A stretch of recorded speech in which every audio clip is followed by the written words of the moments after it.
up, and welcome to the Triple Threat Podcast. We appreciate you guys every single week joining us. I am DJ Shockley, and of course, my man on the other side, the man, the myth, the legend. You all know him as Scotty D. Scotty D, what's up, baby? Hey, everybody. Thanks for listening today. There you go. There you go with that one. Hey, everybody. That's not going to get it. Scotty D, what's up? What's up? What's up? What's up? There we go. I got to wake Scotty up sometime, man. Hey, we appreciate you guys joining us. This is the Triple Threat Podcast. We're all over everywhere, and we appreciate you guys subscribing and watching and tuning in every single week as we love to talk a little sports. Of course, we talk culture. We talk everything going on.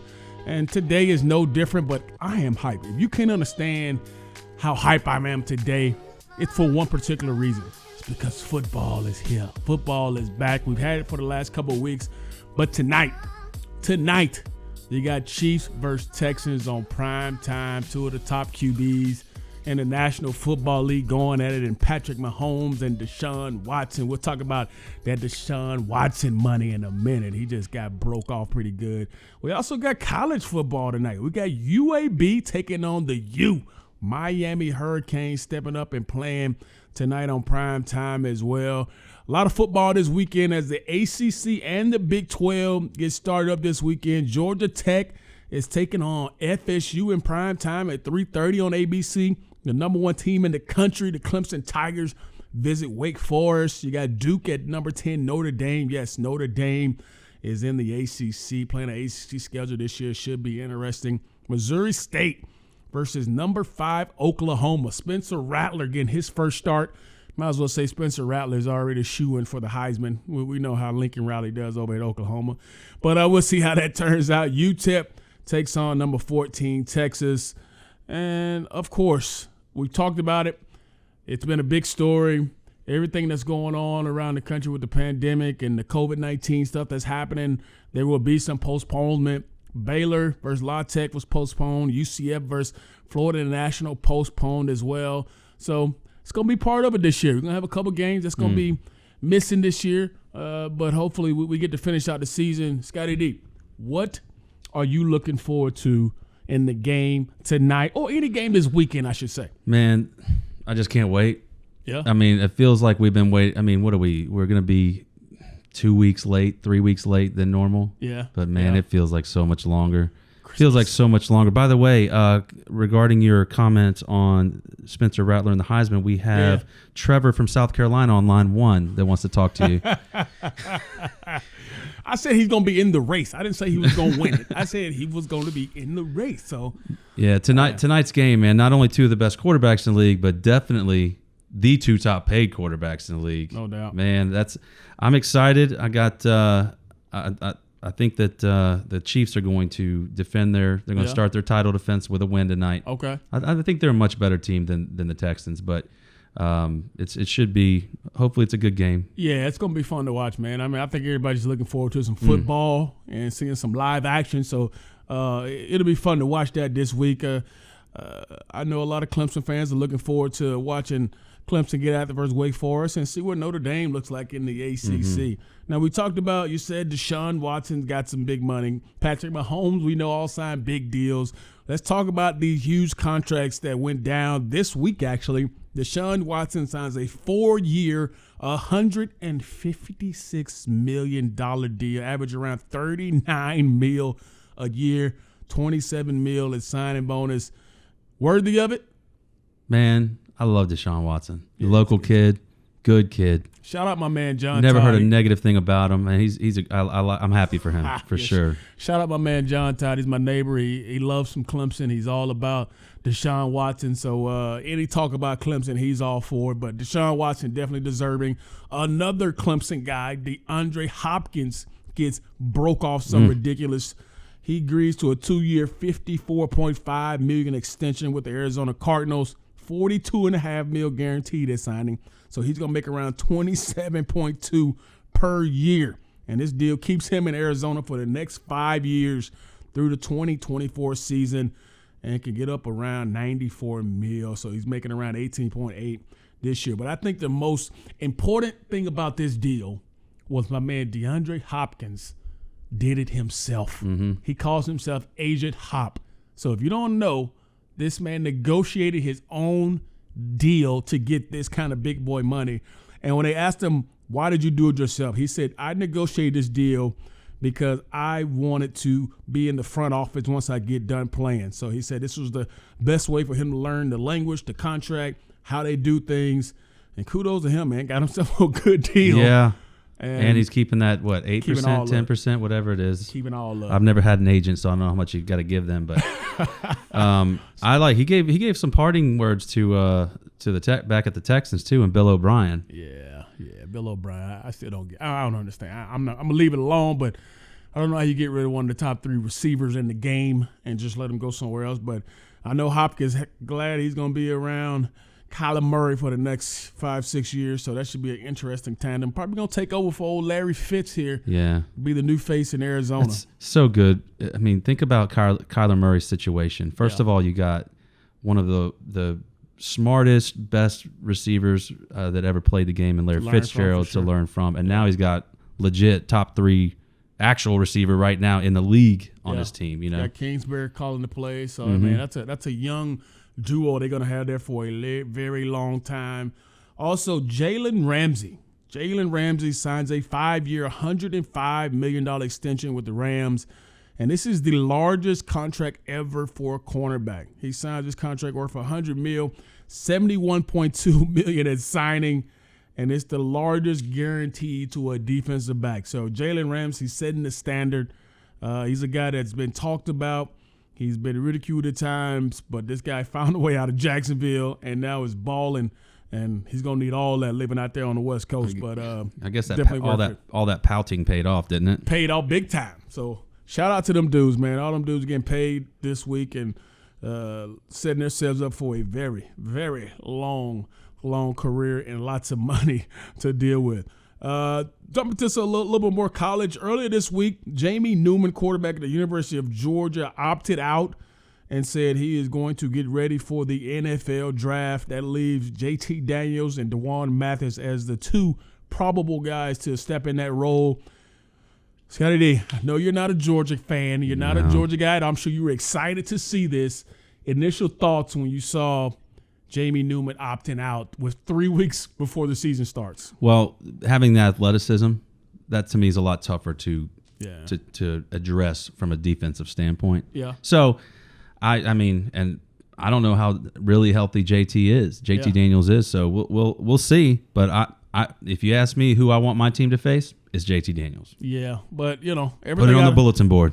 Everything out of Athens saying JT Daniels has been very impressive. I was also one who was very, very interested in why it happened the way it did. And like you mentioned, man, you never want to speculate. And the guy said, hey, it's because of COVID, and he wants to make sure that he's safe going into the NFL draft, and you want to believe the kid when he says it. So, I don't blame him one bit, man. Yeah. I mean, he came to Georgia for his own benefit. He didn't come there to do Georgia a favor. For sure. So if it's a situation where, look, I don't have loyalty to this team.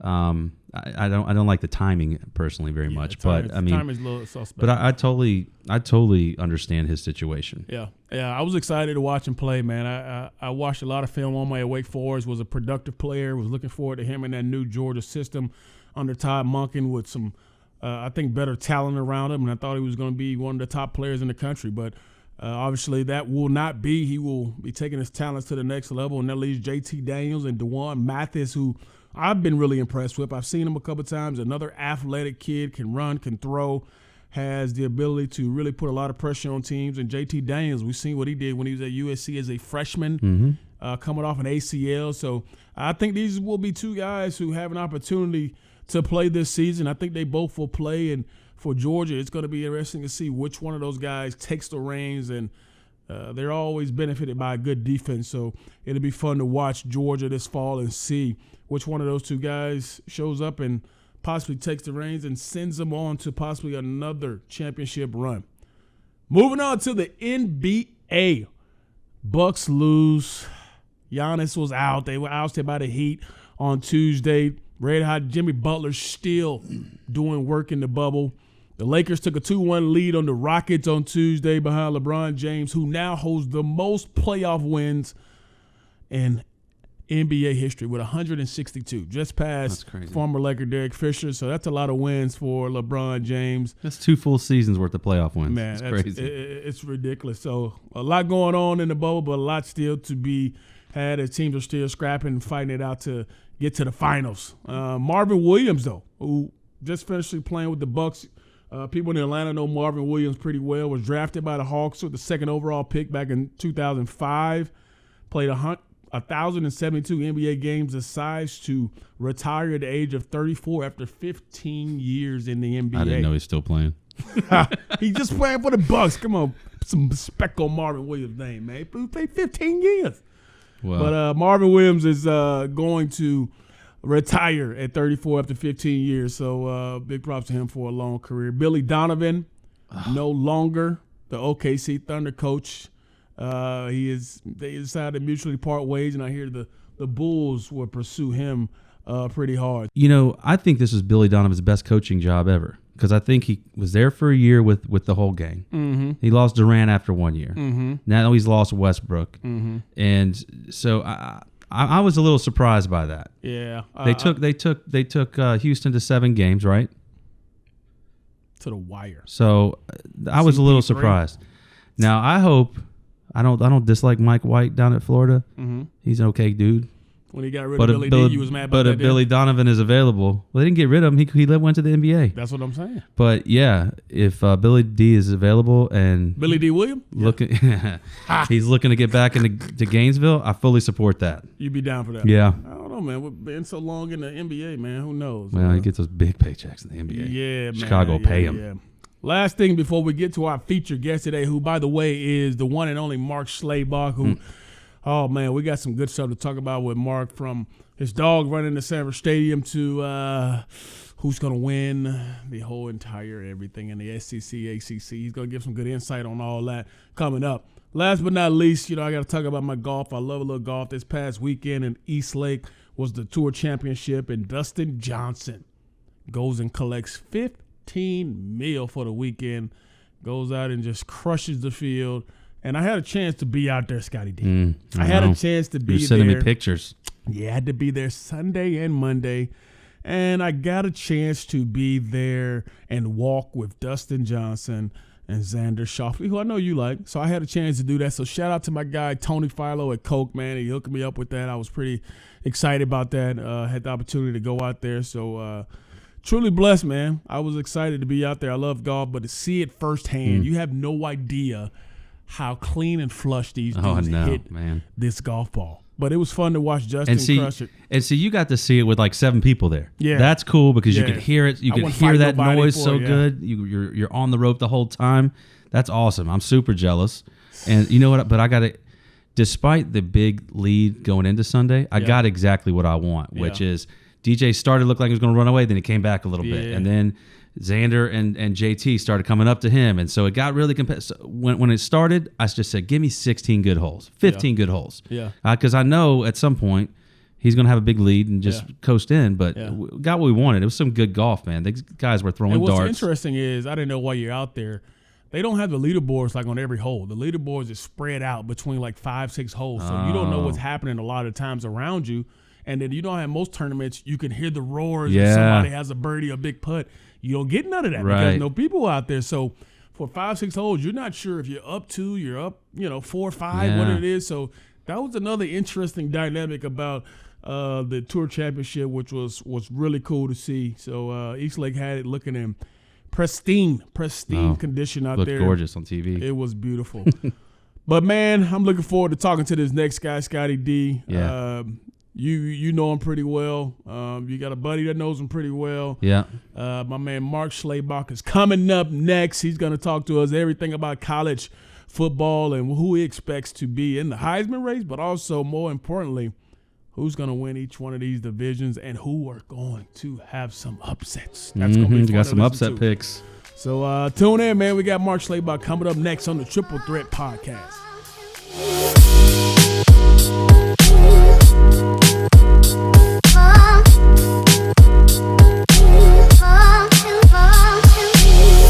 Welcome to the Triple Threat, back to the Triple Threat Podcast. And, man, I got a good friend of mine, good buddy, a New York Times best-selling author, graduate of UGA for sure, and now works for ESPN. My man, Mark Schlabach. Mark, how are you, man? How has these times been for you? And I know you're a busy guy, but how's life been for you over the last 3-4 months?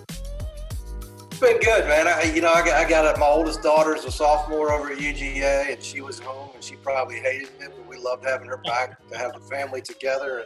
And she couldn't get back to Athens fast enough, but we're busy. We got a high school senior and 6th grade boy, so it's been fun. Yeah, man, I understand that. Mine are 10 and 8, so they still like us a little bit when they get with your life. So I definitely know what that's like. Before we talk ball, of course, I know everybody wants to, talk about everything that's going on around the country and stuff. But let's go back to some of your younger days in Athens. Part of the Sigma Nu fraternity. You might not even know it, but me and you like brothers, man. I'm a part of the Phi Beta Sigma fraternity. You're Sigma Nu fraternity, so we're all like Sigma brothers in this together. Talk about your time in Athens, and then and what it was like, coming out of there. I've tried to erase most of those memories from my brain, or I think some other things did that for me. But it was a good time. It was a great 6-year experience. Right. That's about how long it took me to get out of there. But no, I wouldn't trade it for anything. I was at the fraternity, and I know your producer's brother-in-law was one of my really good friends there, and we were roommates, Mark Neal. But I started working like my junior year. I was working for the Red and Black before you got there. I remember covering your recruiting and talking to your dad right after Mark Richt was hired. But I was able to get to the AJC covering high school games, and then they hired me to cover Georgia. Ray Goff's last year, I was actually covering Georgia from the Sigma Nu fraternity house. Scott Reed, the beat writer, split and went to California, and for some reason they hired this 20-year-old kid to cover Georgia. I mean, it's pretty cool, man. For a lot of people who may not know, obviously you worked at the AJC for 9 years, worked for the Washington Post, now you work for ESPN. But one thing that I didn't know, that I do know now, is doing my research on my boy, and I found out about all these Duck Dynasty books. I found out about all these, the famous Duck Dynasty family. Well, what was that like? I mean, everybody loves Uncle Si. Everybody loves, the Duck Dynasty family. Talk about how that came about and the relationship you spoke up with those guys. Yeah, so I'd done some books, a Georgia book, a Virginia Tech book, Florida State, kind of team-centric books. The first big book I ever really did was with Bobby Bowden. Mm-hmm. Right after he retired. I was fortunate enough to get to help him write his memoir. And the woman who edited that book, as soon as Bowden came out, she called me and said, "Have you ever duck hunted? Are you a duck hunter?" And I said, "Yeah, I've been a couple of times, but it's right in the middle of football season, so I never get to go much." She said, "Well, we got this family down in Louisiana that likes to duck hunt, and we're going to do a book with them." And I said, I didn't think much of it. I said, "Let me think about it." Well, that night, the Robertson family was on 2020. It was the night before Duck Dynasty aired for the first time. And I called Phyllis back the next morning and said, "I want that book. That book's not about duck hunting. That book's about the family." Yeah. And so I flew out to Monroe, Louisiana, shortly thereafter, and met with Corey Robertson and Willie, And while I was there, another one of the brothers, Jet, took me out to Phil's house, the patriarch.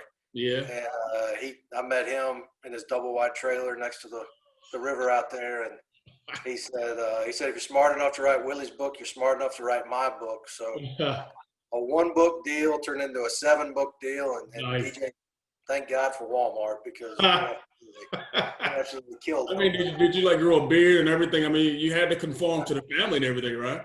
Yeah. I mean, I started dipping Copenhagen again and spit everywhere I could. And it was fun. They took me duck hunting a couple of times. I won't say whether or not they actually let me shoot a gun, but I went out in the swamp with them and duck hunting. What about my man Uncle Si? Man, I don't even know how I got started watching it, but I got stuck on it for 3-4 seasons, and I was watching it, literally just watching it all the time, religiously. And Uncle Si, is he like that all the time for real? No, he's 100% authentic.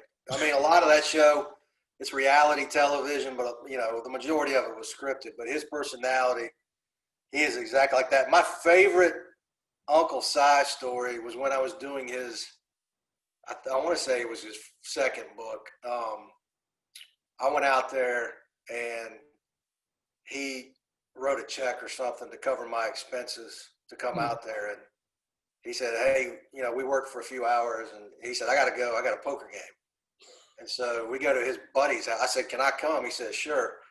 And by the time that poker game ended about 6 o'clock in the morning, I had not only given him back his check for expenses, I wrote him another check for a couple $100 more. Oh, man. It was a 10-hour poker game without beer because none of them were crazy. And he took me to the cleaners. Yeah, well, I guess they were looking at you like fresh meat when you walked in there. A quick story. The first time I ever went hunting, I went hunting with a buddy of mine, Chris Radman, who I played with. And I went deer hunting. And my person, I had never shot a gun or anything. And he's like, dude, you're going to get in this. You're going to get in this. You're going to get in there. You're going to have him eyed up. He's probably like 100 yards away. I got him eyed up. And I was like, don't get nervous because, you're going to shoot, you're going to get nervous. I'm like, dude, I played in front of 100,000 people. This is nothing. I get there. My hand starts shaking. It starts sweating. I'm like, what is going on? Deer's only 100 yards away. I shoot the deer, miss entirely. The deer looks up at me like, dude, you're the dumbest ever. And I'm like, the gun fires off, hit me right in the forehead. That was the last time I went deer hunting. So you probably did better than me when you went duck hunting than I did. I steal my buddy. I go deer hunting a couple of times with the buddy. It's just so relaxing. Yeah. So a lot of people. I'm just like it. First time I fired at the deer, it went low. That deer was dumb enough to come back. The second time I shot high. You got him? No, I did not get him. No, him. you missed him at time too. Again, yeah. Oh man, talk about that book, Call the Coach. I mean, it's a New York Times bestseller. I mean, you got dozens of books that out there. At one point in time, I read. You had 3 books that you co-authored that were New York Times best-selling authors at the same time. I mean, talk about that Call to Coach book and kind of, the premise behind it. Yeah, so Coach, I was down in Tallahassee at the end of Coach Bowden's tenure down there, and so I spent a lot of time with him that last season. And shortly after he was forced to retire, his agent called me, and she said that he was getting a lot of requests to do speaking engagements and wanted a book to be able to sell for some of those big corporate events. Mm-hmm. So I flew down, drove down to Tallahassee and met with him. And I know him. I mean, he's just such a wonderful human being. Oh, yeah. And we sat there for a couple of days, and it was going okay. But then he mentioned a pregame speech he'd given before a Notre Dame game or something. And I said, Coach Bowden, do you have any copies of your pregame speeches? And he walked over to his desk in his house and pulled out this binder about this thick. He had every pregame speech he'd ever given as a head coach. And they were all in outlines, and every one of them had scripture and parables, and stories. And so I said, Coach Bowden, I'm going to run down to the Kinko's. I'll be back in a couple of hours. And I built the entire book around those speeches. And it was one of the neatest experiences. But the great part about that book, my favorite memory of that is when he would have a signing, he would ask me to go, and I'd end up being his chauffeur. It was like driving Miss Daisy. I was driving Coach Bowden. We'd stop at he'd do the speech, and then we'd stop at a gas station. He'd get a pack of Levi Garrett Coke. He'd drink the Coke. He'd spit in the Coke bottle. And then he said, as soon as we hit the highway, I'm out. And I'd look over on I-75 5 minutes after we got on the road, and he was out, and he'd wake up when we got back to the airport or wherever. Oh, so it was a neat experience. Man, that's pretty awesome. I mean, you've had some interesting things happen throughout your career. And, of course, before we talk any ball, I got one last story that I want to ask you about. I know you know where it's going. You probably had to tell this story tons of times. It's about our man Tubby. I read this story. It was unbelievable. But for the fans or people who have not heard this story before, you have to explain the infamous Tubby story on Sanford Stadium at the 50. Explain. First off, I'll set it up by saying your man Tubby is your dog, and this is a guy who is kind of uncontrollable. I would say. I mean, he finds a way to get out of your yard all the time. But explain that story and kind of who Tubby is and how that all came about. Tubby was my graduation present from my then girlfriend. I think her parents got him from a breeder down in Savannah. But I mean, he was an escape artist. I picked him up from taco stand, Dunkin' Donuts, compadres. Like every other day, somebody was calling, so we've got your dog. And it's amazing he was never hit by a car. But right. I mean, we were living close to 5 Points, and we had barricaded the fence and put up cross ties and anything else you can think of. And no matter what, he'd get out. And it's so bad. The funniest part, my roommates hated him. But every night, my roommates would come home. They both worked as bartenders at Locos. They'd come home and order a pizza and stick it in the fridge. And the next morning, the box would be in the backyard. Tubby just opened the fridge. Yeah, pulled out what he wanted. So eventually, we had to put Velcro on the fridge to keep him out of the fridge. Yeah, But that particular day, I think it was 1997, 98, Georgia was playing Kentucky. It was Coach Donovan's second year, I believe. Hal Mummy was at Kentucky. They had Tim Couch. Mike Leach too, right? Yeah, Mike Leach was a passing game coordinator. Yeah. It was Robert Edwards and Matt Stinchcomb and Mike Bobo, really good team. So I left. It was a rainy day. I left the house that Saturday morning to go to the game. It was a 3:30 CBS game. Mm-hmm. And I'm sitting there working in the press box, and it was a pretty boring game to begin with. Then all of a sudden the crowd was going crazy, and I looked down at the 50-yard line, and my dog's down there on the field. And the guy sitting next to me was my editor, who also works at Athens, so he knew Tubby. And he turned – I was white as a ghost, and he just started shaking his head and chuckling. And so I got up, and I found Claude Felton, the sports information director. Yeah. He was on the radio, and he's saying, we need to locate the owner of that dog. And I was like, oh, you're looking at him. And so, you've seen the highlight. It took a good 4, 5, 6 minutes to get him off the field. And there was an animal control officer who was sitting in the stands, and she came down and caught the paddy wagon. And Tubby spent Saturday, Sunday in jail. And a poker buddy of mine represented him pro bono. Got the charges dismissed. The judge was really nice about it. She said, were there any witnesses? And I said, yes, Your Honor, 86,000. So. That is – how did he – I mean, did he just follow the fans to the game? And then, how did he get in the stadium? Yeah, apparently he pulled the front door open with his mouth and followed some tailgaters. We were probably about 8-10 blocks from the stadium.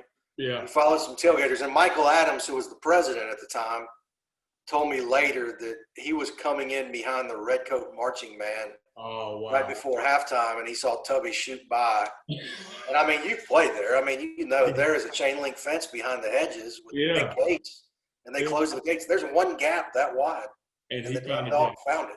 I mean, it's amazing. Doggone Tubby, man. Tubby, most famous dog. Rest his soul. I mean, oh, man. I could take a second seat to Tubby, you know. Man, let's talk a little football, man. Of course, football starting up. You know, last couple of weeks been going. We got ACC going this week. You got some Big 12 ball going this week.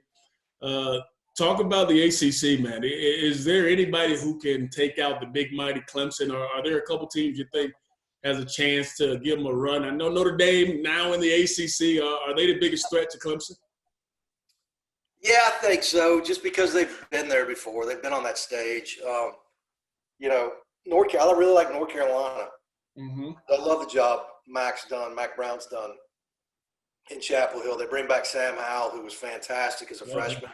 Yeah. Both the receivers are back. I think, you know, the way they've recruited, he's got some defensive linemen in there, which you know you got to have. So I would think those top three, Clemson, Notre Dame, North Carolina. And I think Louisville with Scott Satterfield, the job he did last year, because he inherited an absolute mess from Bobby Petrino again, and you know, did a good job rebuilding it. But you know, Mikael Cunningham, their quarterback, really underrated player. Yeah, you're talking about quarterbacks. Everybody knows Trevor Lawrence and what he's about. Who do you think is the second best quarterback in that league? I mean, you just mentioned Sam Howell. You got Chase Bryce, who, you know, at Duke now. I mean, you got Derek King, who transferred over to Miami. I mean, who do you think is the second best quarterback in that league?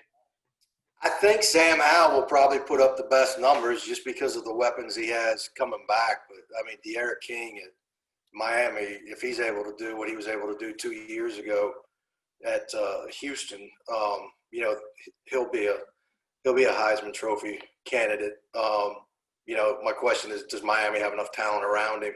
Yeah. You know, and they've got probably the best defensive transfer in the league too, Quincy Roche, out of Temple. So we'll see. You know, Miami was really up and down last year, lost a couple of games they shouldn't have at times. Manny Diaz looked like he was maybe a little bit in over his head, but seemed to stabilize things late. Clemson goes to Notre Dame November 7th. What happens? That was one of my big predictions for the ACC. Notre Dame, of all teams, which is a temporary member of the ACC, ends Clemson's 20. Then it'll be a 28-game winning streak against ACC opponents. It was one shy of Florida State's record of 29 when they first came in the league back in '92. If you remember Virginia, Tiki Barber. Oh yeah, those guys knocked them off.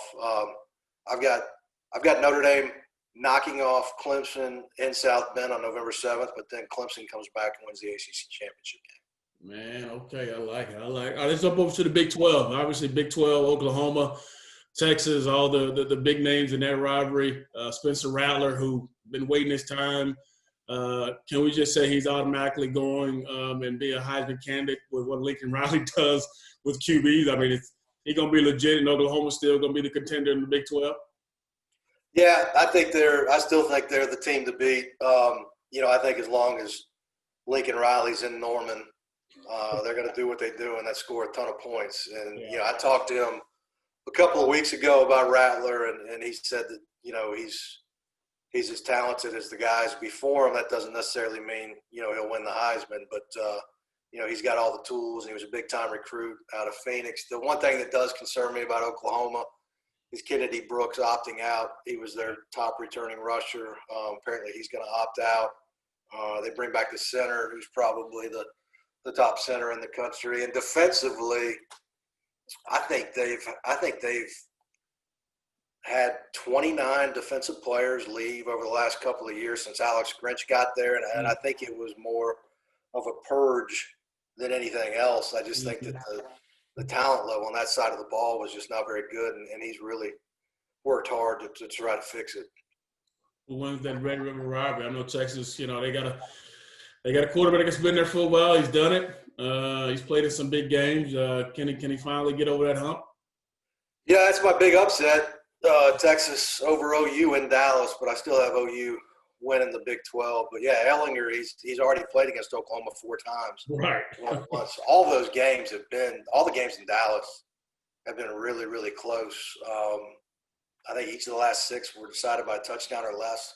Mm-hmm. So they've been competitive, certainly more competitive than when Bob Stoops was there and just blowing Texas out of the water. But, you know, I think Ellinger's got a chance to have a really good year. You know, I think he's brought Texas back to the edge, and you know, depending on what happens this year, if he can get past Oklahoma and win the Big 12, he'll have one heck of a legacy there.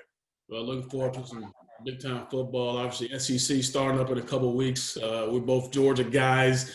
News earlier this week about Jamie Newman. I tell you, it caught me by surprise. I thought it was interesting. What were your initial thoughts when you heard, hey, Jamie Newman's been here since January, so he's opting out with 3 weeks before the season starts? Yeah, I think it's hard to criticize any player that opts out in the middle of a pandemic. My issue's with the timing of it.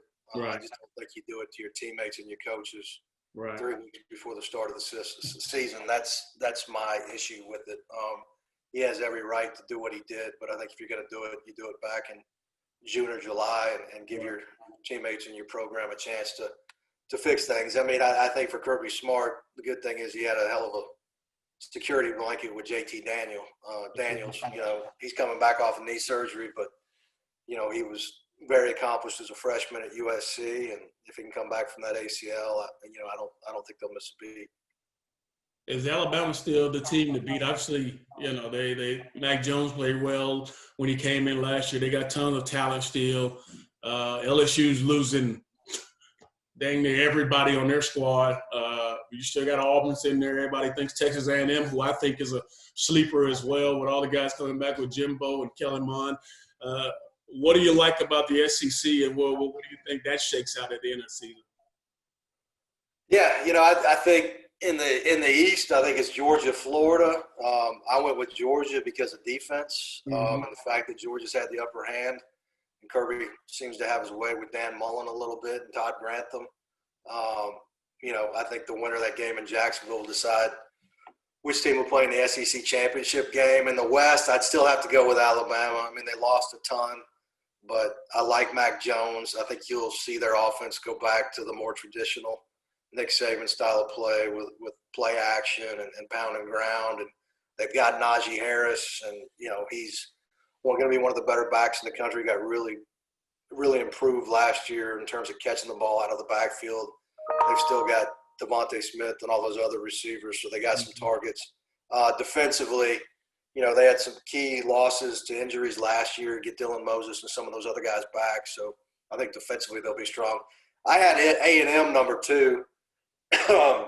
You look at LSU, lose Joe Burrow, lose Dave Aranda to Baylor, lose Joe Brady to the Carolina Panthers. I think they lost a dozen guys to the NFL draft. And then you had Jamar Chase and their defensive lineman opt out. I mean, that's just so much for anybody to overcome, especially in that division. We'll see what Miles Brandon does if he can step in there. It's impossible shoes to fill. But I had A&M 2, LSU 3, Auburn 4. I can never predict what Auburn's going to do. The years I pick them to do well, they do terrible. Nobody knows what the Gus Bus is going to do. Yeah. I'm really eager to see how much control he actually gives Chad Morris with the offense. I think if he lets Chad do his thing, I think it'll be fun to watch. And I do think Bo Nix will take a big step in year 2. And that's what you wonder, because over the years, even at the end of last year, he called the plays, and you can see he was excited about it. But you bring Chad Morris over, obviously you think a guy who's been around the league, has, put up tons of points and tons of, big-time players, you allow him to have that kind of access. Do you think it really will happen, or will he just have the title? I don't think Chad's coming unless he has assurances that he's given full control. Now, if things go south early and they're not rolling, does Gus kind of take the reins again because they're struggling? But I think Gus will be more relaxed this year. I don't think we're going to see a lot of firings and hirings because of the pandemic and the financial positions of a lot of these schools and athletics departments. But it's such a tough division. They lost Derek Brown and those other dudes on the front. I think it's going to be a difficult road for him. Mark, would you say Cal Trask is the best quarterback in the SEC?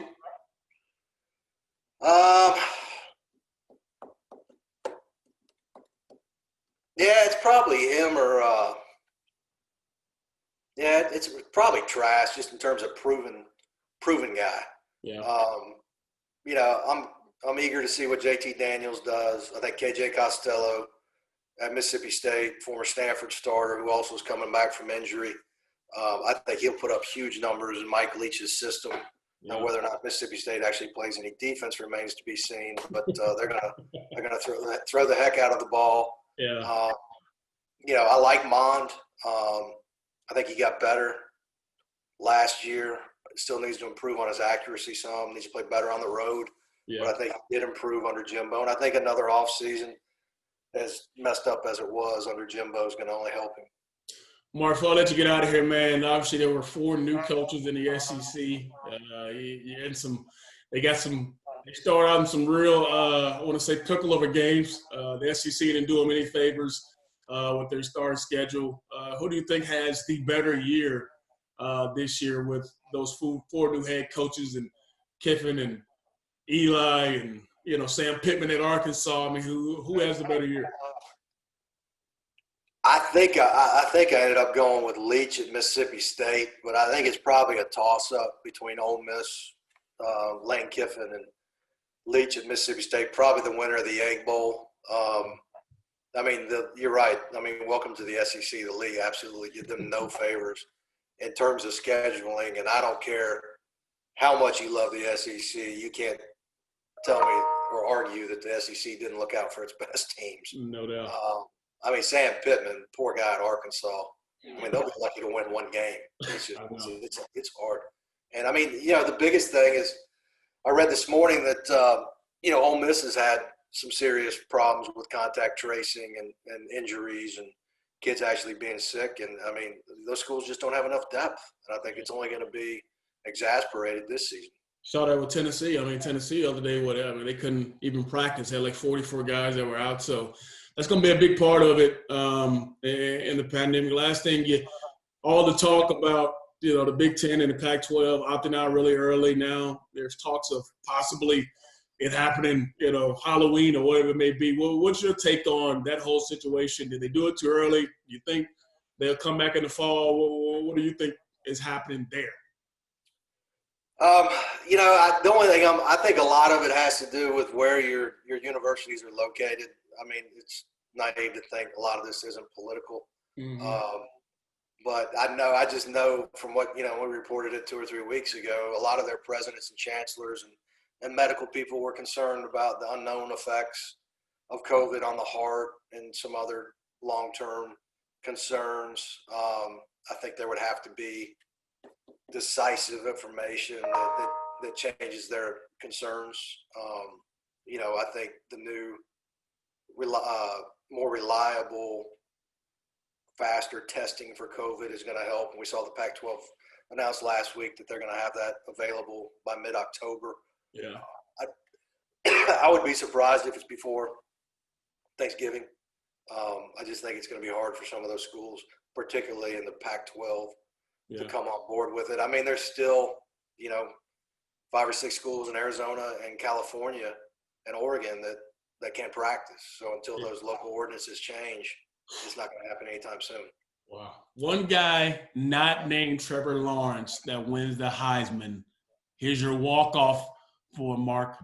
Ooh. Najee Harris? I think Harris will put up big numbers. I mean,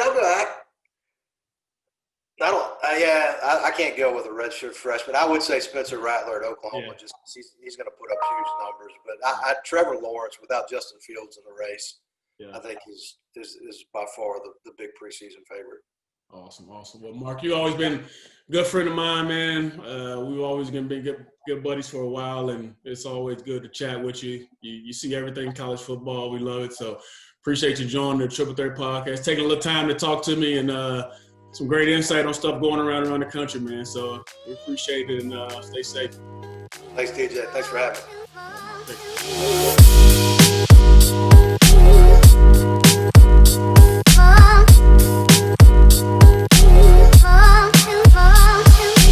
Man, what a great show we had today on the Triple Threat podcast. We had my man Mark Schlabach come through, and you heard some of the surprise things he said about some upsets that are going to happen this year. I'm looking forward to seeing if those things come true.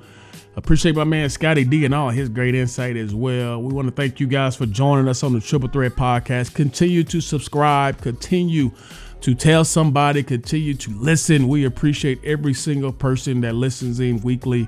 Continue to subscribe to the Triple Threat podcast, and we look forward to seeing you guys next week with another great episode here on the Triple Threat podcast by my guy Scotty D. I'm DJ Shockley. Deuces.